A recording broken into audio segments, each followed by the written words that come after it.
programa Quarta Dimensão vem sendo divulgado pela TV Vila Velha, sextas-feiras a partir das 15h30.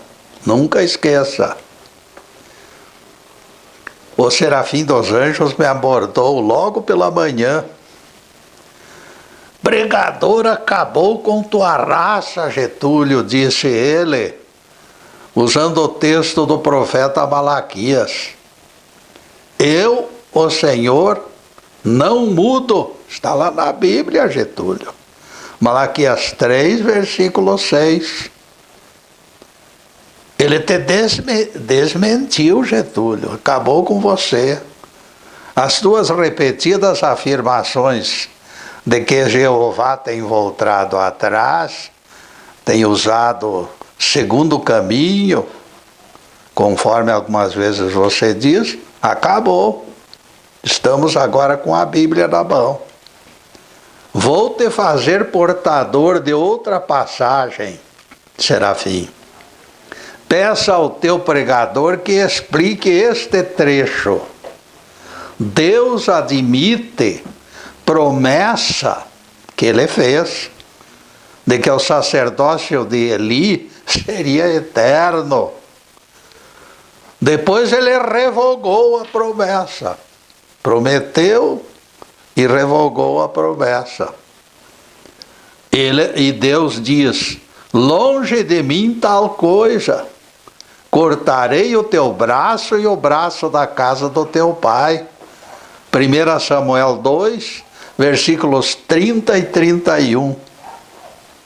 A promessa divina de sacerdócio eterno para a casa de Eli derreteu como sorvete. Depois da promessa de sacerdócio perpétuo, Jeová voltou atrás. Usou um caminho novo. No texto de Malaquias, as palavras são imprecisas. No caso de Eli, porém, elas contrariam frontalmente a teoria dos saduceus modernos. Veja lá em 1 Samuel, verso 2. Capítulo 2, versículos 30 e 31. Com preciosa ajuda de bons amigos, temos certeza de ótimo som e imagem perfeita. O tema de hoje será: culpas e expiações evoluem. A culpa pode ser o maior dos pesadelos, o pior deles. Quando além do ato ilícito nutrimos remorso, o caldo engrossa. Remorso significa autoflagelar-se em frustrada tentativa de minimizar deletérios efeitos. Remorso é a consciência protestando em altos brados, diferente da silenciosa delicadeza do arrependimento. Quando João Batista gritava: arrependei-vos, com certeza ele não recomendava escandalosa pantomima. Remorso é sempre ruidoso. Arrependimento é algo tranquilo e reconfortante. O psicólogo Roy Baumeister incluiu a culpa num estudo da natureza humana e alcançou conclusão surpreendente. Ele disse que a média da preocupação com a culpa é de 2 horas por dia. E alcançou conclusão bastante estranha. Durante 39 minutos dentro dessas 2 horas, o pico do mal-estar poderá levar a óbito. O rabino Arlan Wessler adverte: se os sentimentos de culpa não diminuem depois de ingentes esforços para eliminá-los, eles podem exaurir sentimentos altruístas. Esta culpa não aliviada poderá alcançar extremos. Se alguém lembra ter insultado o seu avô em 2004 e a lembrança lhe traz dor de estômago, e isto significa transtornos no sistema imunológico. O remorso cria sintomas perturbadores. Não seria melhor procurar seu avô e pedir perdão? Não seria melhor? Sim, responde o neto, mas ele já morreu. Como poderei pedir perdão? E quem que lhe disse que tal apelo não é viável? Pelos canais singelos da prece contrita, você poderá se livrar da carga negativa, dizendo-se arrependido de tê-lo insultado. Converse com ele pelos canais mediúnicos que o Pai nos entregou a todos. Diga o quanto sentiu de que o desentendimento tenha sido levado para o além-túmulo. Seja sincero e honesto no seu pedido de perdão. O espírito do seu avô está bem vivo em colônias que rodeiam o planeta, e o seu depoimento será recebido com alegria. O seu antepassado vai perdoá-lo com certeza. A consciência deste entendimento devolverá equilíbrio ao seu sistema imunológico e o estresse desaparecerá. É indispensável que todos retenham na memória: enquanto alguém acalentar culpa, estará na contramão do sossego. Que faz você quando sente algo de anormal no seu corpo?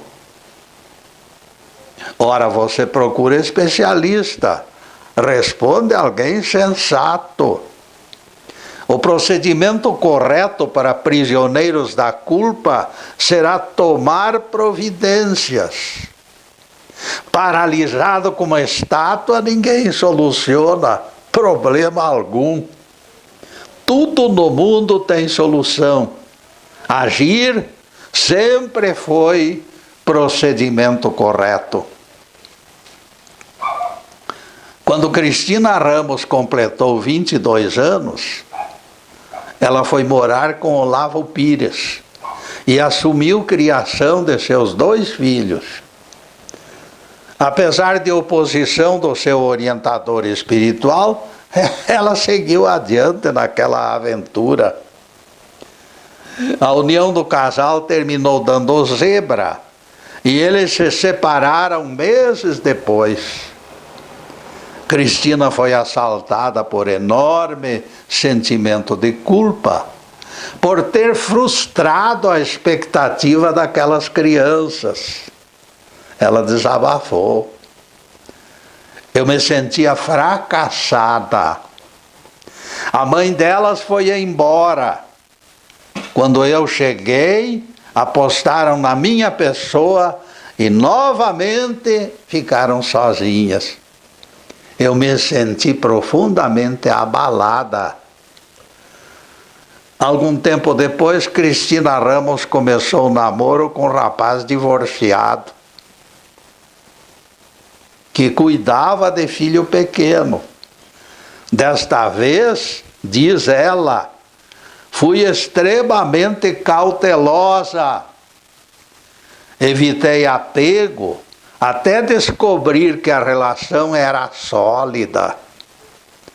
Nesta altura, o casamento foi realizado e tudo ocorreu dentro dos conformes. Eu não atropelei expectativa, esclareceu Cristina. Ninguém pode modificar o passado, mas são as lições do passado que sugerem formas de procedimento no presente e no futuro.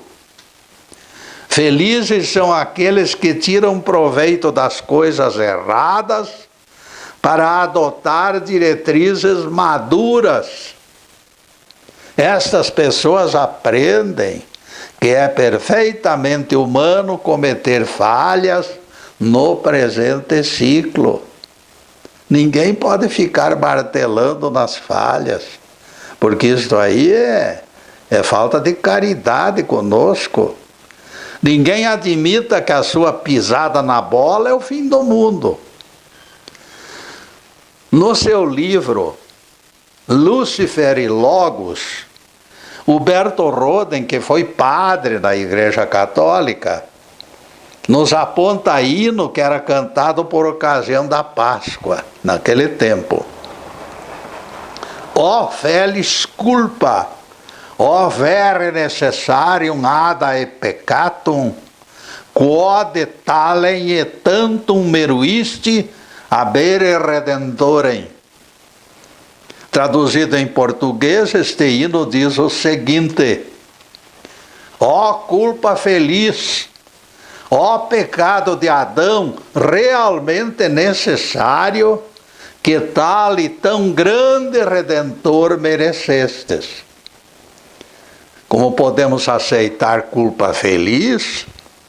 Pecado realmente necessário? São perguntas que se perdem na obscuridade da liturgia, de vez que somente sacerdotes manipulam tais manifestações. O povo desconhece tais sutilezas. Alguém afirmará convicto: este hino é um erro clamoroso, isto é blasfêmia. Culpa feliz e pecado necessário é negação de tudo que o cristianismo ensina, na opinião generalizada de pessoas que são sensatas, em outros termos. E o mesmo Crispim, meu crítico, segue adiante. Apontamento de culpa feliz exime de transgressão a desobediência de Adão e Eva comendo o fruto proibido. Isso enfraquece o pecado original. Getúlio está na hora de esclarecer. Exige o Crispim. Eu vou esclarecer, Crispim, mas primeiro vou fazer a primeira interrupção no programa para os comerciais do canal. Mas é um instantinho só.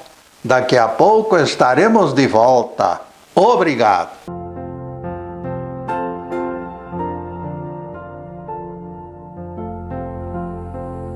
Já estamos no segundo bloco do programa Quarta Dimensão. Nosso site está na telinha e convidamos vocês para visitá-lo. Pedimos atenção para assunto preferencial no YouTube. A palestra Jesus Ordenou Trabalho no Sábado atingiu esta semana 4.700 acessos no YouTube.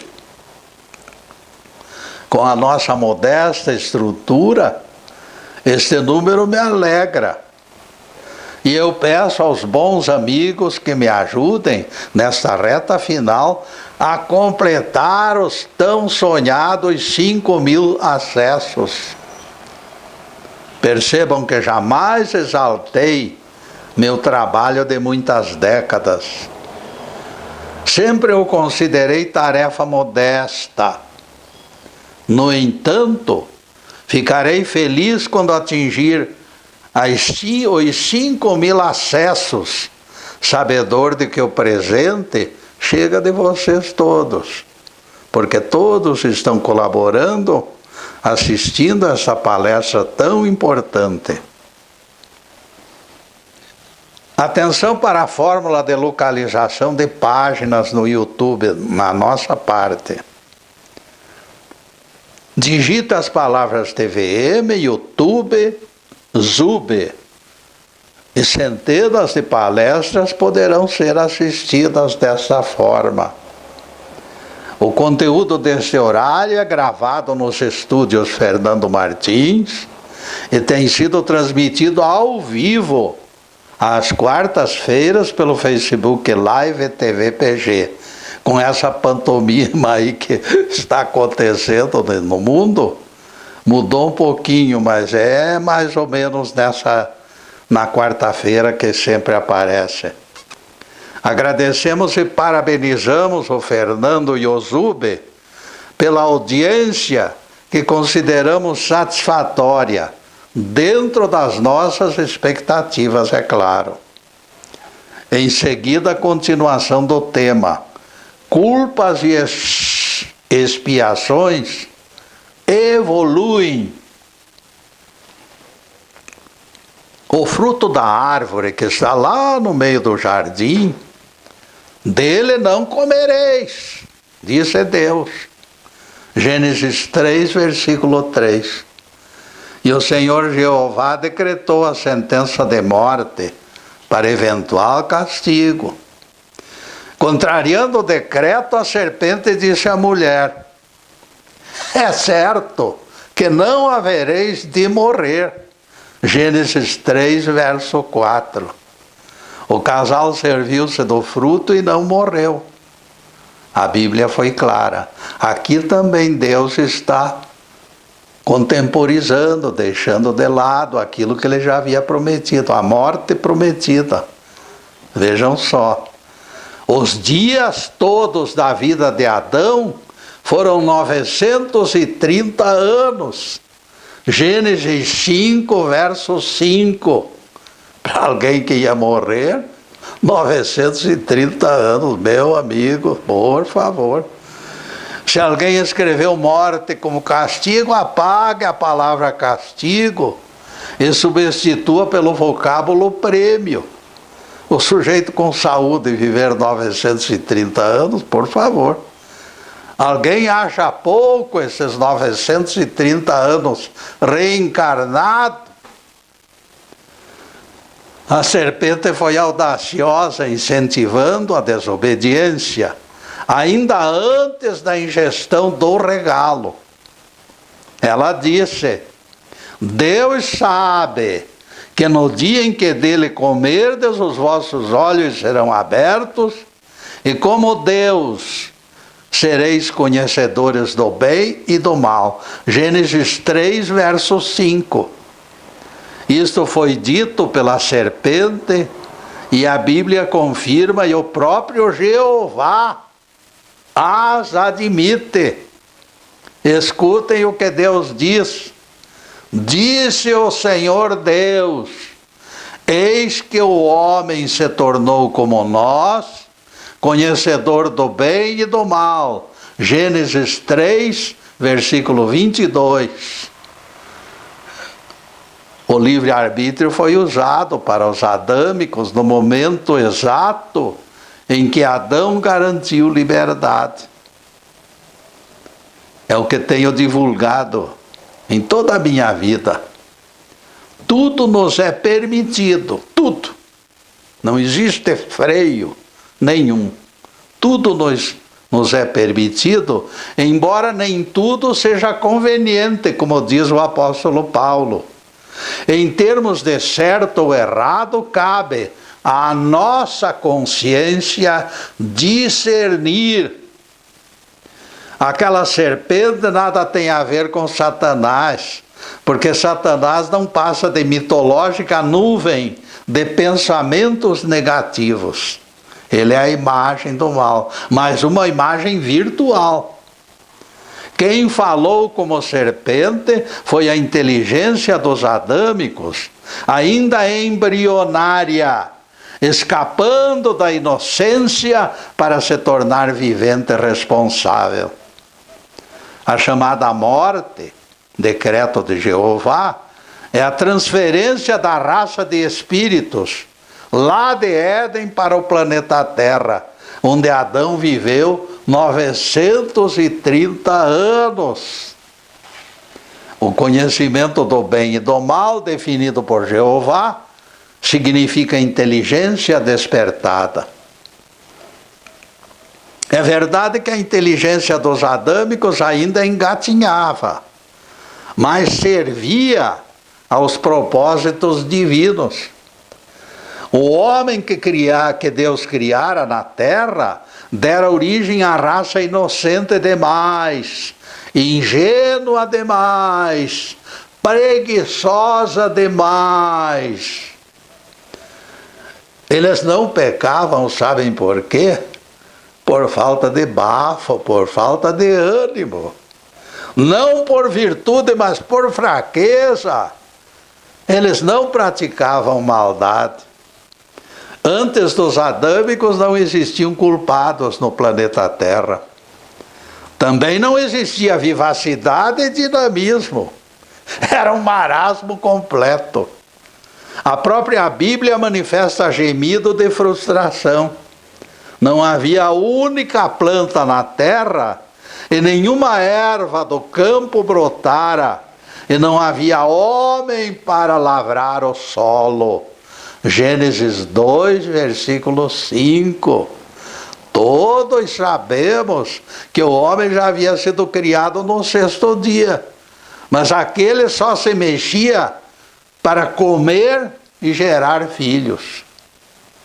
Precisava-se de criaturas nem tanto virtuosas, porém dinâmicas, para lavrar a terra e progredir. Através de Adão e seus liderados, a culpa e a malícia completaram o necessário para que o mundo progredisse.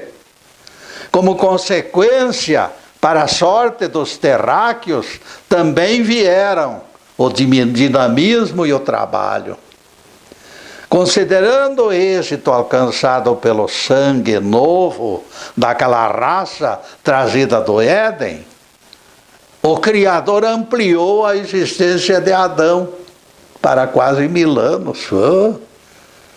Sua longevidade foi prêmio pelo sucesso da gestão. Todos os ciclos de aprendizado nos planetas obedecem esse modelo que coloca lado a lado coisas positivas e negativas. Será preciso dosar os ingredientes para fazer comida boa. Será preciso vivenciar todas as experiências para consolidar uma civilização. O caminho do progresso material e espiritual não será alcançado sem acidentes de percurso. Trazer de Éden a raça adâmica foi maneira de introduzir oportuna malícia na raça criada no 6º dia. O Criador matou 2 coelhos com paulada única, como diz o ditado. Desta forma, concordamos que o pecado foi introduzido por Adão. Fique claro que a concordância não inclui pecado original. Em nosso entendimento, essa coisa é conversa para boi dormir. Isso não existe. Nós nos referimos à culpa feliz e o pecado necessário daquele hino, que consideramos pertinente. Aquele hino está certo. Ninguém segue adiante sem os percalços da culpa. Ninguém segue adiante sem sofrer violência e opressão. Ninguém segue adiante sem ter sobrevivido a sobressaltos e dores. O mal, quando em determinadas circunstâncias possui condições para gerar algo bom, e ele precisa ser acolhido. O que fazer? Foi Deus quem fez. Fernando Percival recebeu aquele filho com amargo pressentimento. Desde o berço o bebê fora demasiadamente acomodado e passivo, sem aflição, nem exigências, deitava e dormia, sempre conservando os olhos mansos, perdidos no vazio do seu universo particular. Aquela criança cresceu como sombra no lar acolhedor de Fernando Percival. Sombra bem fazeja, é verdade, mas completamente destituída de vibração e de brilho. Faltava vivacidade naquele menino, faltava energia na criança sem vontade de viver, faltava malícia para interagir com pecadores.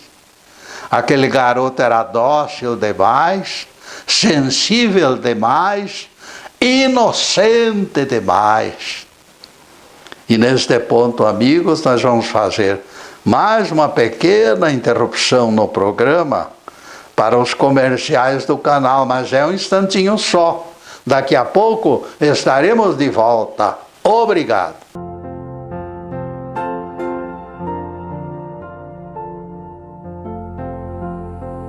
Estamos retornando com o programa Quarta Dimensão, terceiro bloco.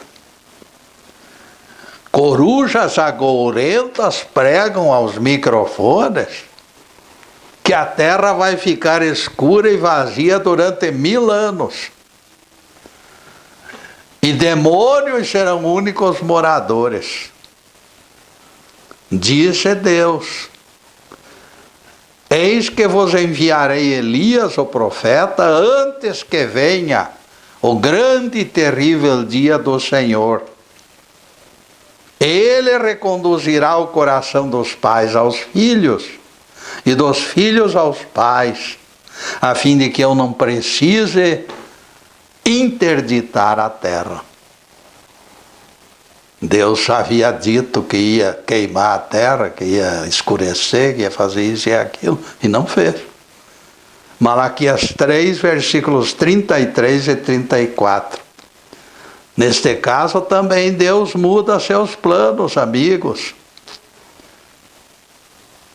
Deus não fez obra imperfeita por incapacidade, não. Deus não fez.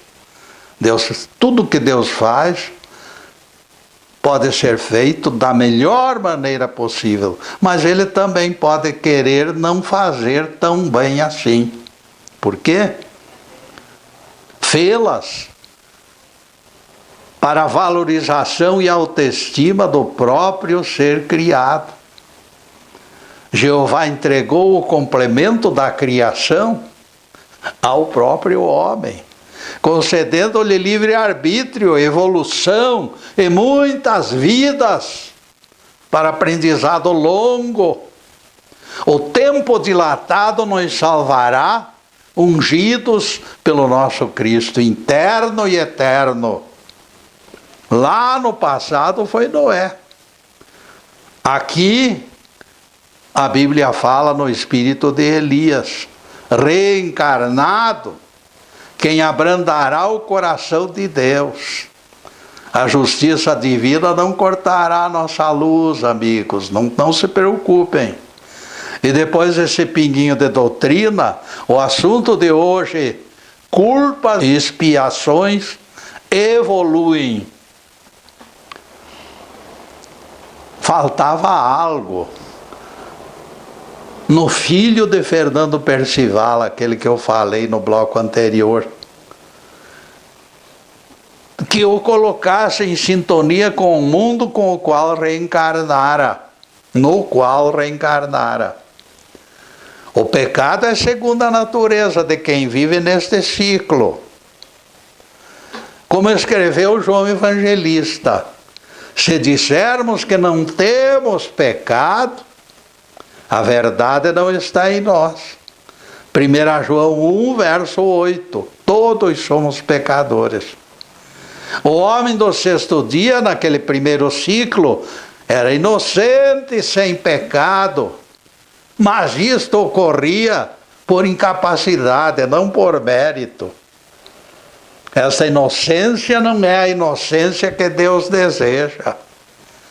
Os anjos, sim, Esses são inocentes por convicção adquirida na vivência de muitas reencarnações. Existe tempo adequado para expressarmos nossa realidade. Após o próximo juízo final, o enfoque já será outro. Muitas vezes é melhor alguns momentos de desequilíbrio para mostrar que nós estamos vivos. Porque senão vão pensar que o sujeito morreu de tão fraco que é. Fernando Percival, num determinado momento, perdeu as estribeiras. Filho, disse ele, por favor, me bata no rosto, me agrida, invente acusações contra mim, faça asneiras, mas não continue deste jeito. Seja alguém vivo, meu filho, alguém de carne e osso à minha semelhança. O mundo lá fora reserva espaço apenas para criaturas pecadoras como nós, porém vivas. Este foi o desabafo do pai desesperado. Este poderá ter sido o desabafo do Criador com o homem do sexto dia. A tal ponto se tornou grave a inoperância do homem do sexto dia, que a Bíblia registrou que não havia homem para lavrar a terra. Vejam só que coisa horrível. Ninguém chega ao clímax da inteligência dos Cristos sem passar pela inteligência primitiva da serpente do Éden. A evolução agregará crescimento. Lúcifer, com a luz esmaecida, é a primeira inteligência. Cristo é a claridade resplandecente. Milhões de anos os separam. Ninguém chega ao sol do meio-dia sem vislumbrar antes a fraca luminosidade da estrela d'alva. A inteligência do pecador é diferente da inteligência do anjo. É natural que os espíritos permutem violências, enganos, desentendimentos e turbulências, até aprendizado completo. Ninguém se escravize à culpa, porém, pois ela se esgota pela aceitação do batismo de fogo das provas redentoras. Este é o batismo verdadeiro. Quando Fernando Percival implorou ao filho que o esmurrasse no rosto, ele não o fez para incitá-lo ao crime, mas sim para que seu filho acordasse. Seu maior sonho era ver o garoto igual aos outros, com todos os defeitos normais de adolescente. Ele queria que seu descendente se igualasse aos outros, rolasse pelo barro com os outros, brincasse com todos. Quem não possui tônus suficiente para agir é pior do que pecador. Pecador se regenera, espírito sem esforço degenera. Jesus advertiu quanto a conviver com perversos. Eis que vos mando como ovelhas para o meio de lobos. Mateus 10:16. Isto é uma forma de ensinar. E a Bíblia informa: não sejas demasiado justo, nem exageradamente sábio. Eclesiastes 7, versículo 16. Vejam lá. Não é a túnica do hipócrita que deveremos vestir, mas sim o hábito do ser imperfeito que nós ainda somos. Cometer deslizes é rotina neste mundo de expiação e provas. Acalentar culpas e sofrer por elas é compreensível. Será melhor acertar, mas o afobado aumenta o abismo. Embora catedráticos apontem renascidos pelo Espírito, nós preferimos laborar em termos de realidade que conhecemos Pregadores megalomaníacos tentam adiantar o relógio do tempo. Nós só aceitamos redenção após diploma. Nesta altura do ciclo, ninguém alimenta ilusões. A propalada história de reis e sacerdotes que corre por aí é coisa para o futuro. Aquele hino pascal que divulgamos há pouco, sim, aquele é pertinente. Ele cabe no nosso ciclo, no calendário e no contexto. A culpa é feliz, como afirma o autor do hino, e o pecado é necessário para mostrar que somos humanos e nos encontramos vivos. Aquele que nunca experimentou quedas, nem mesmo sabe se levantar. Não levanta. Empresto a palavra ao padre dissidente Huberto Roden, que, embora doutor em teologia, nunca deixou de criticar seus colegas. Na sua condição de teólogo, sua crítica é valiosa. Eis o que escreveu no livro Lúcifer e Logos. Segundo os teólogos, o homem primitivo era mais perfeito que o homem atual, porque era considerado sem pecado. E Roden remata o comentário. Pela mesma lógica, ou falta de lógica, eles concluem que bebê é perfeito, diferente dos pais que são os pecadores. É o fim do mundo. Isso nos leva a concluir que é errada a análise superficial sem levar em conta as circunstâncias. Enquanto bebê, enquanto ser primitivo, a misericórdia do Pai consegue anistia temporária ao brucutu e ao bebê. Vale lembrarmos o brado de Jesus na sexta-feira. Perdoai-os, Senhor, eles não sabem o que fazem. Enquanto ignorantes, os viventes são anistiados de culpa. Percebam que com o despertar da inteligência, porém, os componentes da raça adâmica despencaram. No suor do rosto comerás o teu pão, diz a Bíblia, Gênesis 3, versículo 19. O Criador remaneja os aprendizes e lhes libera tarefas pouco a pouco, na medida da abertura dos seus olhos. E neste ponto, amigos, nós vamos fazer mais uma pequenina interrupção no programa para os comerciais do canal, mas é um instantinho só. Daqui a pouco estaremos de volta. Obrigado.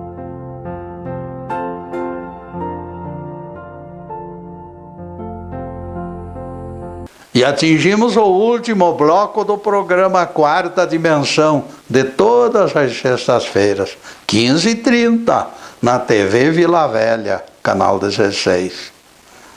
Não esqueçam, portanto, as tardes de sextas-feiras, a partir das 15h30.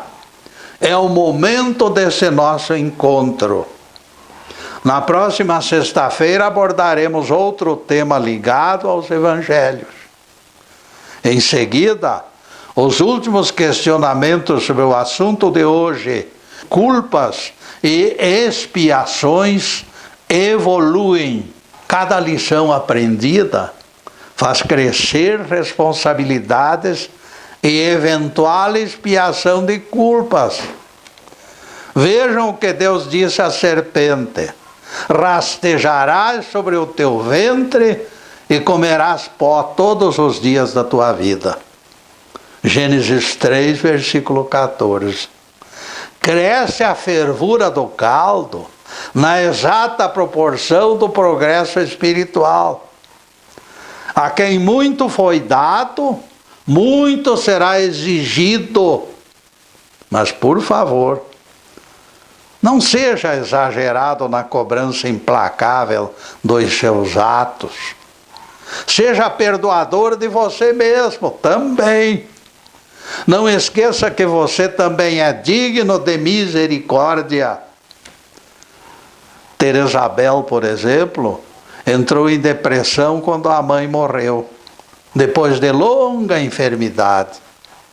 E ela desabafou por escrito: mamãe solucionou todos os meus problemas desde a minha infância. Quando chegou minha vez de socorrê-la, eu falhei. Esta sensação de fracasso arrasou meu sossego. Aquela filha inconformada com o desencarne da mãe não estava sendo justa com sua pessoa. Embora o lado racional de Teresa tivesse consciência de que a doença da mãe era incurável, seu lado irracional enxergava terapias futuras, descobertas futuras. Em meses poderão surgir fórmulas milagrosas. Era a justificativa da mulher para se punir. Eu não fiz o suficiente para prolongar a vida de mamãe, até que novos remédios surgissem. Teresa Bela esqueceu que o ser humano jamais controlará todas as coisas. Fazer o possível é nosso papel. O impossível é tarefa de Deus. Aqueles que sofrem opressão da culpa deveriam, pelo menos, reconhecer que nós somos falíveis. Em torno de nós pululam os chamados detonadores de culpa. Esses estão rodeando como vespas. Eles se aproximam de familiares de mulher falecida e da forma sorrateira que tem e a voz macia, vão logo dizendo: pois é, Dona Clarinda se foi desta para melhor, tão nova e tão boazinha. Ela não merecia no fim da vida viver isolada do jeito que viveu. É forma de abordagem dos detonadores da culpa. A vizinha fofoqueira sabia que Dona Clarinda recusara a oferta dos filhos depois que o marido morreu. Ela permanecera no seu canto por vontade própria. Recusou convites dos filhos. Apreciava viver sozinha. As insinuações dos detonadores de culpa, porém, apostavam no implante de remorsos, atiravam para todos os lados, aleatoriamente, na esperança de atingir alguém desprevenido. Cuidado com este tipo de gente, amigo. Insinuações maldosas são semelhantes a vírus, transmissores de doenças. Você se distrai e um deles destrói seus pulmões, enquanto o outro, chamado remorso, invade sua mente. Seja inflexível no controle de sua vida. Será melhor encarar a culpa de peito aberto. Para a livre escolha, o Evangelho nos entrega duas alternativas. Somente duas. O remorso, estreitamente ligado a Judas, e o arrependimento exemplificado por Simão Pedro. Então Judas, dominado pelo remorso, retirou-se e se enforcou. Mateus 27, versículo 3 e 5. Também este se encontrava com Jesus, afirmou alguém, e Pedro se esquivou dizendo: eu nem conheço este homem. Então ele viu os olhos do mestre cravados nele, e a lembrança da predição: 3 vezes me negarás, passou por ele como ferro em brasa. O apóstolo arrependido chorou amargamente. Lucas 22, versículo 62. Simão Pedro se conscientizou do erro e se arrependeu. Judas, incapaz de suportar o peso do remorso, subiu apressado pelo tronco da árvore e se soltou dela para escapar do opróbrio. Deu para perceber a diferença entre remorso e arrependimento. Remorso, meus amigos, desperdiça a utilidade do erro. Arrependimento manda todas as lições para o alforje da consciência e o erro jamais será repetido. Cristianismo, meus amigos, é doutrina surpreendente. A casa do publicano Zaqueu é escolhida por Jesus, escandalizando os próprios apóstolos. O coletor de impostos era figura odiada pelos judeus, e teremos que justificar a escolha.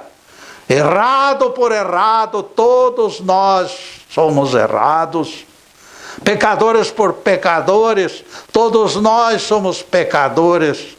O que vale mesmo é sabermos o que fazer das nossas culpas.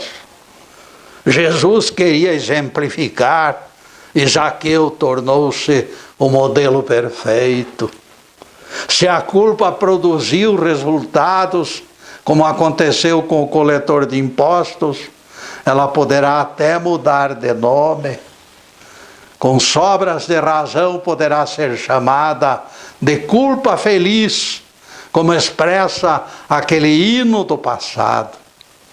Vejam que o mestre disse: hoje entrou salvação nesta casa.